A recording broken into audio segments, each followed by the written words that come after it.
పవన్ కళ్యాణ్కి అధికారం ఉన్నా అధికారం లేకపోయినా పవన్ కళ్యాణ్ ఎప్పుడు పవన్ కళ్యాణ్ లాగే ఉంటాడు. భయపడ్డం చాలా ఇంట్లోంచి బయటకు వచ్చేటప్పుడు తిరిగి వెళ్తాం లేదు అని డిసైడ్ అయ్యే వస్తాం. అందువల్ల మీ ఆకు రౌడీలు కానీ అలాగే చెప్తున్నారు. ఏదైనా మాట్లాడితే అధికారులు కూడా భయపడుతున్నారు. ఎందుకు భయపడుతున్నారంటే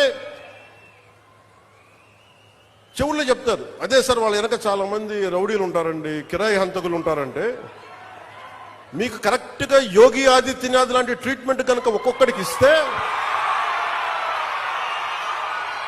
ఒక్కొక్కడికి రౌడీజం అంటే కాలు కాలు కీలు కీలు తీసి మడత పెట్టి కింద కూర్చోపెడితే అప్పుడు కరెక్ట్గా చెప్తా కరుడు గట్టిపోయిన జీవితకాలం ఒకే మన వాళ్ళతో ఏకీభవించవచ్చు, ఏకీభవించకపోవచ్చు. నక్సలైట్స్ తోటి వామపక్ష